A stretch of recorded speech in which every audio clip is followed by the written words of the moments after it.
I now give the floor to His Excellency Retno Lestari Priansari Marsudi, Minister for Foreign Affairs of Indonesia.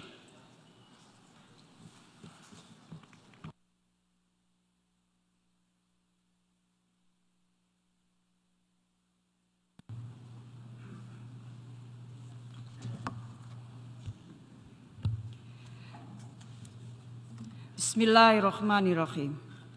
Mr. President, many leaders have spoken here over the past few days. We share the same concern. The current state of our world is very worrying. The pandemic persists and global economy remains sluggish. War among nations is no longer a possibility, but has become a reality. Violation of international law has become a norm in pursuit of narrow self-interest. Crisis after crisis is unfolding around the world.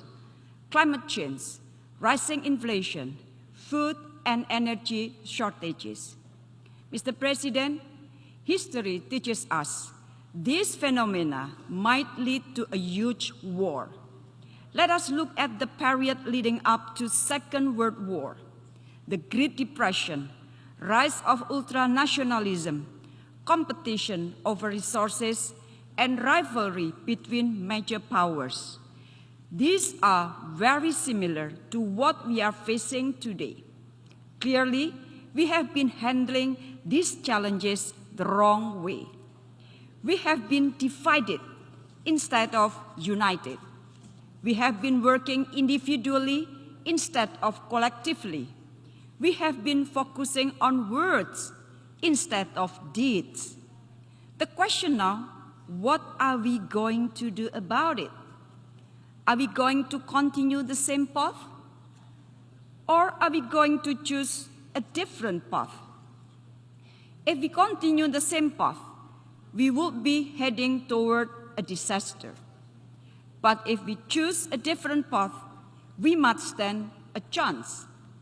So today, I would like to offer you a word based on a new paradigm. A paradigm of win-win, not zero-sum. A paradigm of engagement, not of containment.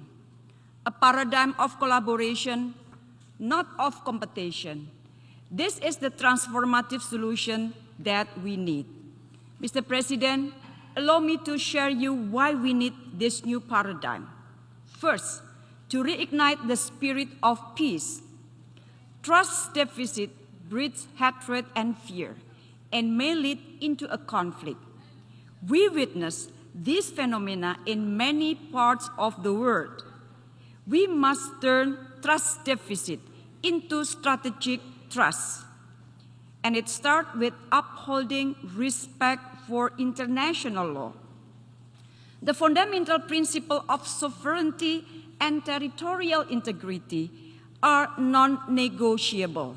I repeat, the fundamental principle of sovereignty and territorial integrity are non-negotiable. This principle must always be upheld. Meanwhile, peaceful solution is the only option to settle any conflicts. Habit of dialogue and cooperation would nurture strategic trust. These are the rules of the game that we must maintain if we truly want peace. It is our responsibility to apply them consistently, not selectively or only when we see fit. My President confided these messages of peace in his visit to Kyiv and Moscow last June. We must also apply this new paradigm to make a breakthrough in Palestine and Afghanistan. For far too long, the people in Palestine have suffered and long for peace.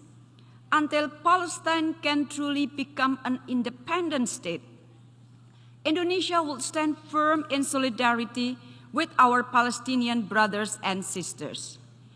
People in Afghanistan also deserve a peaceful and prosperous life, where rights of all peoples, including women, are equally respected, and where access to education for women and girls is granted. Without this new paradigm, peace would remain an elusive dream. Second, revive our responsibility for global recovery. We are concerned that global solidarity is fading away, whereas injustice and selfishness abound. The weak stand small and the mighty takes all. We are seeing the symptoms every day. Trade discrimination is running rampant. Monopoly in global supply chain persists. Global economic governance is used to justify the rules of the strong. The pandemic teaches us a valuable lesson that no one is safe until everyone is. This lesson shapes the priorities of Indonesia G20 presidency. The whole world is pinning their hope on G20 to be catalyst of global economic recovery, especially for developing countries. G20 must not fail. We cannot let global recovery fall at the mercy of geopolitics. We must act urgently to address food and energy crisis and prevent a fertilizer crisis from happening. Otherwise, billions more people will be at risk, particularly again in developing countries. We also need a new paradigm as we move beyond the recovery.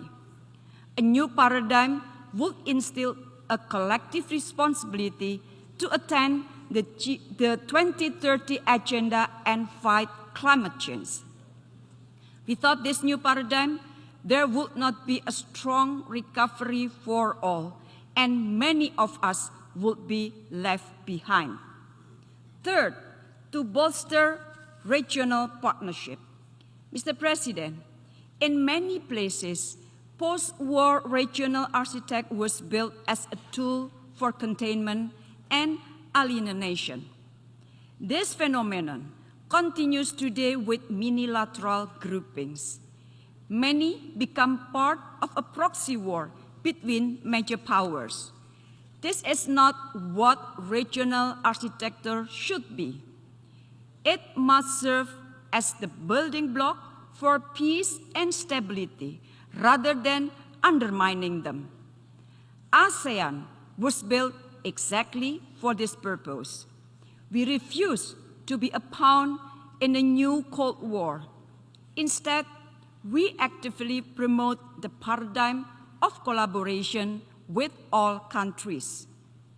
This paradigm will also guide Indonesia's chairmanship in ASEAN next year.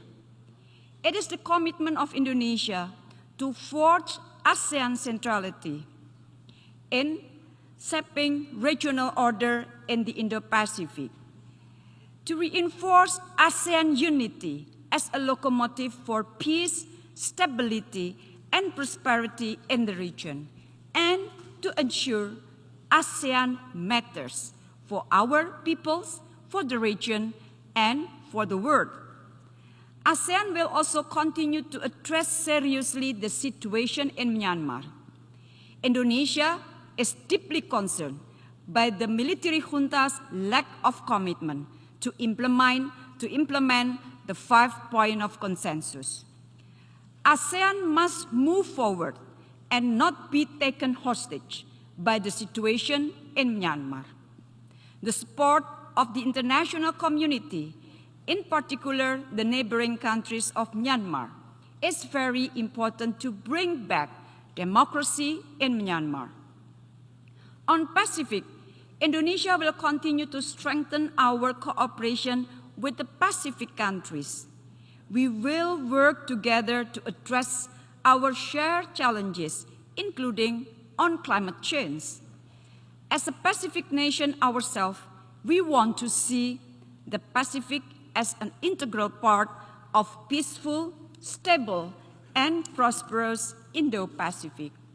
Mr. President, the new paradigm of collaboration must be the spirit of the UN.